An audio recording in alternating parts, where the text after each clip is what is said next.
Hello, I'm Richard Mize, real estate editor for the Oklahoman and newsok.com, talking this morning with Rusty Appleton, the executive director of the Central Oklahoma Homebuilders Association, and Mark Livingston, a developer, president of the COHBA, and founder of Development Services LLC.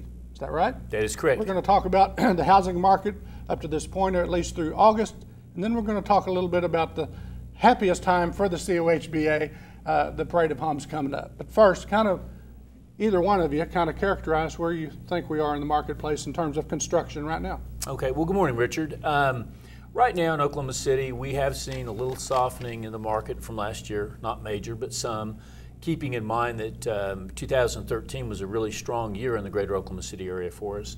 And there's several reasons we've seen some softening in the market.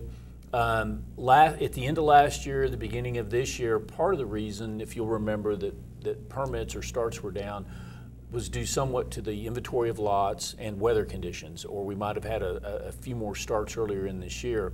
And then certainly the white elephant in the room is the oil and gas industry. Although I don't think we've seen a huge impact yet in housing on that, it's certainly in everybody's mindset. So you have builders and maybe developers out there that were ready to maybe start some more homes or maybe start a new land deal that might be just sitting back a little bit waiting to see what happens, because we all know oil and gas does drive our industry.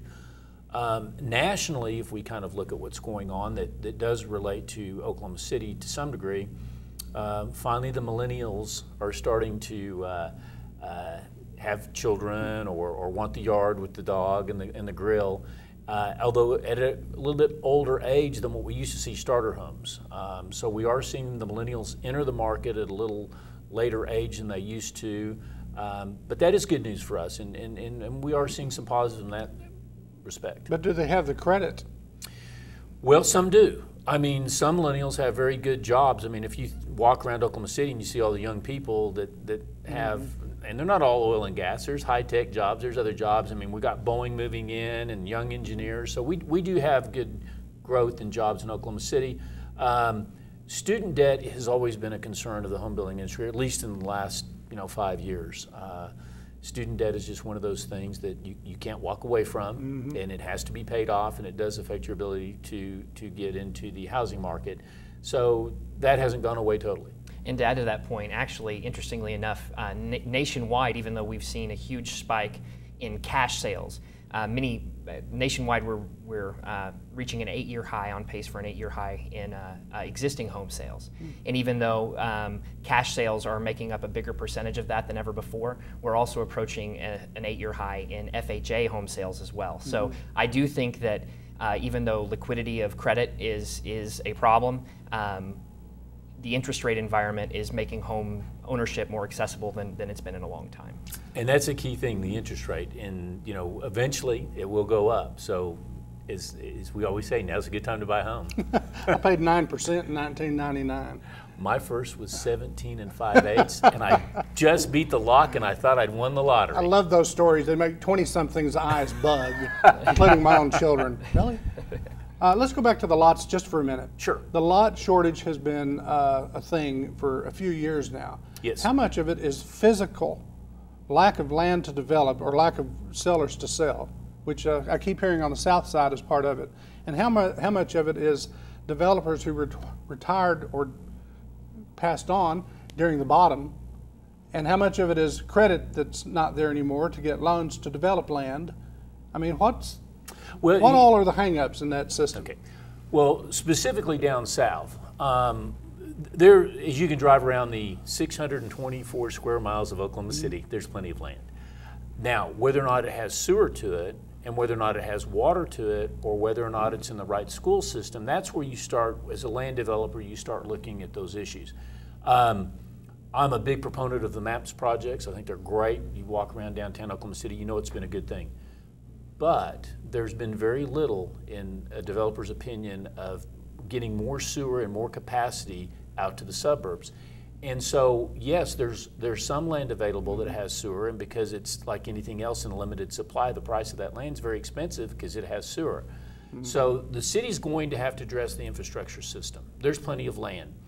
if the infrastructure system is addressed, then the price of land will become a little bit more palatable. Because as a developer, I'm not necessarily looking at the price of the land of, gee, how much does it cost me? I'm looking at it, how much is it going to cost the builder and how much can the homeowner afford? Now, credit, in developers, we never die. We hang around forever and we're like bad habits. We never go away. As far as financing, a lot of development, and this may be something that's not as common knowledge as we think, but a lot of developments deal with private investment anyway.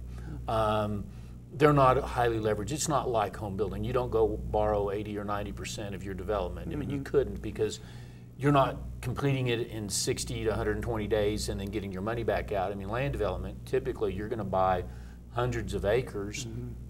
And some of my developments, you know, are almost 10 years old before I'll totally be out. So I couldn't do that through bank financing. I'm glad you brought out the infrastructure part, because that's not always brought up when you talk about this. It's not. And that's the difference in a cow pasture and developable land. That is correct. Right. You know, and sometimes people don't understand. They say, well, you know, developers are skipping over land to go to the next piece. Well, a lot of times that's done is because even though we don't understand driving down a road, while this piece may not be developed yet, there's usually a reason for sewer not being there, because sewer is typically a gravity flow product, because the city is very much against lift stations.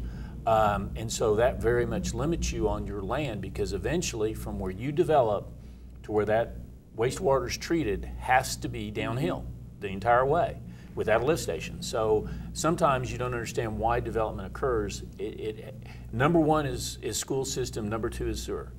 Let's shift to the Parade of Homes.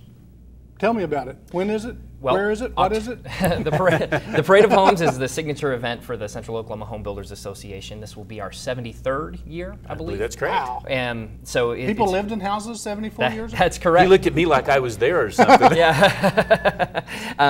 This will be our 73rd year. We have a great inventory of mini homes. There's something there for everybody. Whether you're looking for ideas for a new kitchen remodel, or just to see the latest and greatest, or if you're in the market for a new home, it's free to the public, and we encourage the public to come out.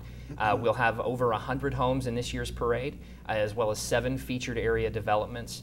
You can find the magazines, our parade magazines, starting October 17th at Best Buy and Arvest Bank locations around the metro, as well as you can find the parade home listings at paradeofhomesok.com. Some more details. It's sponsored, the general sponsor is the Womble Company. That's correct. the Pella Windows people. That's correct. Right? Again, for what, the third year? The third Yes. year, yes. They're a great supporter of ours. The dates are October 24th through November 1st. Free and open to the public, these new homes, from 1 to 7 p.m. each long weekend, correct? And the neighborhoods, the locations will be in the newspaper, but the neighborhoods are Bentwood Creek, Burnham Woods in Edmond, Calm Springs, Princeton Park, Rockwell Park, Stonebriar in Edmond, and Valdera in West Oklahoma City. That's correct. Anything to Actually, add? that's the featured neighborhoods. There'll be other neighborhoods out there, but yes, Correct. those are the featured neighborhoods. Right. Anything to add? I think that's it. All right. We want to see you there. You bet. Thank you, Rusty Appleton and Mark Livingston. I'm Richard Mize, real estate editor for the Oklahoman and NewsOK.com.